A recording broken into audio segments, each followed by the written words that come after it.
Soyez les bienvenus sur Gabon 24. Le gouvernement gabonais a décidé de rompre avec Veolia, le groupe français qui gérait l'unique société d'eau et d'énergie du Gabon. L'annonce a été faite ce 16 février à travers un communiqué de presse du ministère de l'eau et de l'énergie. Pour comprendre cette décision, je reçois sur ce plateau le ministre de l'eau et de l'énergie, Patrick Eyogo Edzang.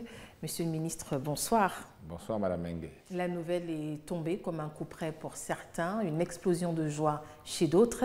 Qu'est-ce qui a pu motiver cette décision? Bon, je crois que vous savez, on ne fait pas les choses dans la précipitation. Je crois que je suis en charge de ce ministère depuis le mois d'août. J'ai eu le temps de passer sous les hautes instructions du chef de l'État au crible le secteur, voir le comprendre et voir ce qui ne fonctionne pas, parce que le secteur ne marchait pas. Donc nous avons fait le tour de la question. Effectivement, il y avait quand même, il faut dire la vérité, un caillou dans la chaussure du Gabon, c'était effectivement ce contrat de concession qui, depuis 20 ans, donc, a produit les effets, mais je crois qu'ils étaient arrivés au bout du tunnel, on ne pouvait plus avancer. Alors le lien de confiance qui est rompu depuis un certain temps avec les consommateurs, on a pu l'entendre, le voir à travers des reportages, l'est définitivement avec l'État aujourd'hui. Oui, bon, vous savez, nous ne voulons pas Veolia ou l'ASEG à Veolia, ce n'est pas ça le but.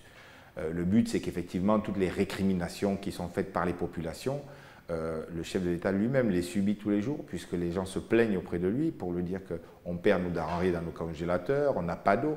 Vous savez, je crois qu'aujourd'hui, nous sommes dans une dynamique de gouvernance qui va sur des actes forts et on est sur le bien-être des populations. Nous venons aujourd'hui, par exemple, d'inaugurer 74 km d'électrification avec un PPP avec Olam. Et les populations rurales ont accès pour la première fois à l'électricité, alors qu'à Libreville, nous n'avons pas d'eau. Donc je crois qu'effectivement, il était temps de prendre des mesures pour avancer. Parce que je pense que le problème de la... On avait renouvelé pour 5 ans, bon, je crois que vous allez me poser des questions sur ça, mais je crois qu'il était temps que nous puissions mettre, disons, un terme à ça. D'accord, ce renouvellement, on va en parler quelque peu, c'est vrai, mais dans un communiqué en réponse à votre décision, la ASEG dit regretter cette décision soudaine. Alors dites-nous comment s'est passée la fin de la préparation de cette fin de convention.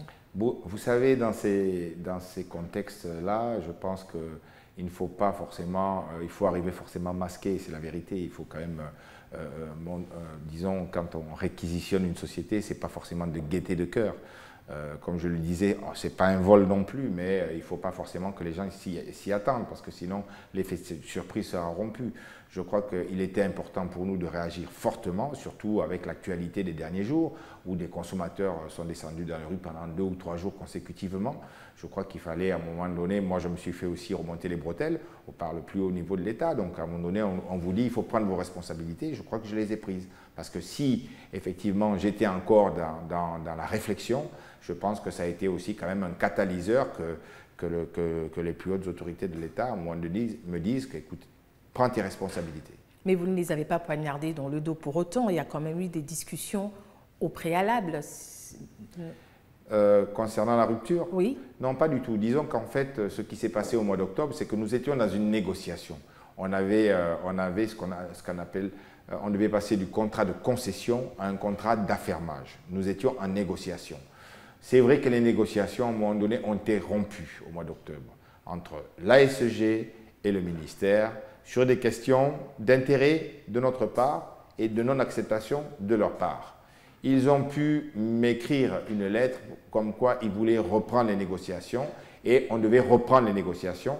Je crois que ça a été l'occasion pour nous de leur dire, écoutez, nous actons l'échec des négociations et nous ne continuons pas avec vous la concession. Donc, ce contrat d'affermage, c'est pour obtenir quoi? Pour avoir quoi? Pour gérer quoi? Disons que le modèle économique était différent. Bon, c'est un peu peut-être compliqué pour les téléspectateurs, mais disons que l'affermage, c'est comme un fermier qui loue des terres et c'est plutôt un propriétaire terrien qui loue des terres à un fermier qui paye une redevance. Donc on rentrait dans ce terme-là. Voilà. Mais je pense que le modèle économique aujourd'hui dans les pays, la majorité des pays africains qui évoluent dans le secteur, c'est uniquement des producteurs indépendants pour faire jouer la concurrence énergétique avec une bourse énergétique, un État qui achète l'énergie aux producteurs, qui transporte le courant sur des lignes et un distributeur ou plusieurs distributeurs qui vendent aux clients. C'est-à-dire, M. Yogo demain veut de l'énergie verte dans son compteur, mais il peut acheter l'énergie d'une centrale hydroélectrique et avec un opérateur qui me distribue uniquement de l'énergie verte. Ça, c'est vraiment le modèle le plus moderne qu'on trouve en Europe, mais c'est un modèle où nous, on veut tendre. Donc, on veut se moderniser. Une ouverture de marché. Mais bien sûr, la concurrence, la libre concurrence, c'est ça qui fait effectivement booster les pays. Et quelle est la solution alternative avant d'y arriver entre aujourd'hui et les 48, 72 prochaines heures et les mois à venir? Moi, ce que je tiens également à dire ce soir, c'est que j'ai eu le directeur général de la SEG, le sortant, M. Beau. Je pense qu'aujourd'hui, Veolia a compris. Il respecte la décision souveraine que nous avons prise. Je crois que c'est une très bonne chose. Je pense que d'ailleurs, nous aurons une réunion avec lui lundi pour effectivement pouvoir s'entendre sur la continuité parce qu'effectivement, il y a des agents Veolia, mais il n'y a pas forcément que des agents Veolia. Donc, je veux rassurer tout le monde. Nous ne sommes pas en guerre. Nous allons, dans les règles de l'art, rompre ce contrat. C'est acté des deux côtés. Je crois qu'aujourd'hui, Veolia, son intérêt aussi, ce n'est pas forcément de s'épancher dans les médias ou chercher la guéguerre, ça ne sert strictement à rien. C'est une grosse société sérieuse qui est cotée dans le monde entier. Je crois qu'ils ont pris la mesure et j'en suis vraiment satisfait. Il s'agit pour les populations de comprendre aussi, Monsieur le ministre, le communiqué de votre ministère indique qu'un organe ad hoc sera mis en place. Il sera composé de qui et pour débattre de quoi? Bon, disons que c'est un organe directionnel,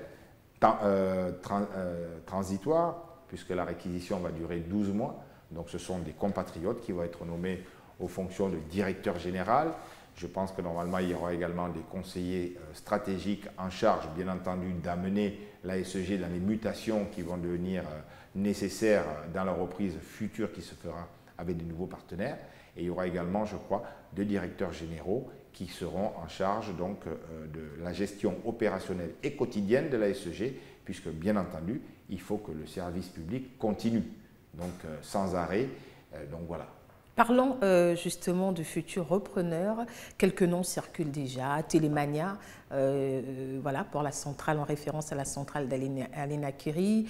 Olam, mais on s'interroge aussi, est-ce qu'on peut envisager une nationalisation sur le long terme? Bon, il faut que les Gabonais sachent qu'en 2016, la loi 24/16 libéralise la production d'électricité dans notre pays. Ce qui veut dire que Télémania, actuellement, c'est vrai que c'est l'État qui a investi dans Alénakiri, Télémania également, qui était constructeur au Cap Lopez dans une centrale qui appartient à l'État. Il y a Grand Poubara, qui ont été des centrales hydroélectriques qui ont été faites par Chino Hydro. Tout ça, ce sont effectivement la liberté de produire de l'énergie. Et nous achetons l'énergie et nous la revendons à la SEG. Donc la libéralisation, elle existe. C'est pour ça que vous voyez plusieurs producteurs et j'encourage aujourd'hui les investisseurs à venir produire de l'électricité. Nous venons de signer un MOU avec une société chinoise, TBEA, pour les chutes de F2 à Munich. Il y a le groupe CGGC qui est en charge de construire le futur barrage des Impératrices. Donc vous voyez, il y a beaucoup de producteurs. Mais maintenant, le distributeur, pour l'instant, je crois que les repreneurs, en fait, ne sont pas encore connus. Donc je crois que, vous savez, on a tendance à supputer notre pays de Congo-Ça. Rien n'est arrêté. Et par contre, ce qui est sûr, c'est que personnellement, je n'envisage pas de maintenir la nationalisation de la SEG. Ce n'est pas forcément le but. Vous savez, les gros projets structurants, les usines de traitement d'eau, ça coûte de l'argent. Les modèles économiques aujourd'hui ne sont plus adaptés. Et le Gabon serait-il capable de réinvestir tout seul sans mettre la main dans la poche? Voilà, c'est bien pour ça que l'État ne peut pas sortir 150 ou 300 milliards pour toute l'eau du pays. Donc on fait des partenariats publics-privés aujourd'hui. Je crois que c'est dans l'air du temps. Et donc c'est pour ça que nous gardons la souveraineté à travers le transport de l'énergie. Donc les grosses lignes de haute tension doivent rester propriété de l'État. Sur le plan juridique, l'État s'est-il entouré de toutes les précautions pour éviter de tomber dans un procès? Vous savez, je crois qu'aujourd'hui... On pensera à l'exemple de Bolloré. Aujourd'hui, je vais vous dire, l'opération qui a été menée, pour partie, a été faite par des jeunes Gabonais qui travaillent dans mon ministère et des gens brillants. Je suis vraiment bluffé par le travail qu'ils ont fait. Nous avons corroboré notre travail avec des cabinets internationaux d'avocats afin de sécuriser, malgré tout, disons, les aspects juridiques de cette réquisition. Et je puis vous dire, avec des grands professeurs de droit, que ce qui a été fait a été bien fait. Donc je pense que vous savez, aujourd'hui, nous allons faire les comptes de reddition, c'est-à-dire on sort de 20 ans, qui doit à qui, vous avez mal entretenu, on a fait ci, on a fait ça, etc. Vous nous ramenez, on vous a prêté la centrale en tel état, vous nous la rendez comme ça. Ça, c'est le but des audits internationaux qui seront faits sur les biens de la SEG. Mais je pense qu'au sortir de là, on aura des comptes de reddition et puis on va se séparer. Maintenant, comme je disais également, Veolia peut demain être candidat dans un appel d'offres, repreneur d'un secteur qu'on va lui donner, par exemple, pour lequel il veut se missionner. Ce n'est pas exclu. Ça peut être par exemple l'eau, ça peut être l'électricité. On est en train de réfléchir sur le modèle économique le mieux adapté pour que les Gabonais et les Gabonaises puissent avoir définitivement de l'eau, parce que gérer, c'est prévoir. Alors une réflexion, on va bientôt se quitter, qui va durer 1 an, le temps de cette transition. Donc pour bientôt, la nouvelle direction sera connue. Et qu'en est-il de la qualité des services? Parce que les consommateurs, on ne comprend pas toujours tout. On dit ça y est, c'est fini. Et comme on boudait la SEG, on a le sentiment que demain, notre vie va changer. Plus de coupures d'eau, d'électricité, de l'eau claire. Qu'est-ce que je peux dire aux compatriotes?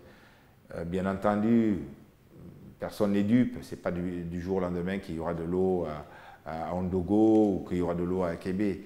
Mais je pense que nous allons nous atteler en prenant les bonnes décisions pour essayer de pallier au mieux, dans les meilleurs délais, au retour à la normale dans les quartiers qui avaient déjà de l'eau.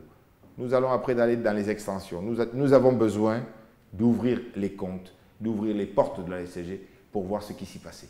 Et je crois qu'il faut nous laisser un peu de temps, c'est tout à fait normal, mais j'espère que les choses vont aller et j'en suis conscient.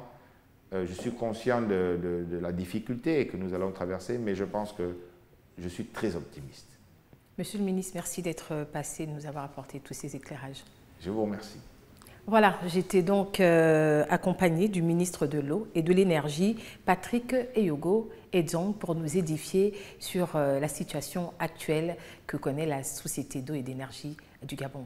Restez sur Gabon 24, l'actualité continue. À bientôt.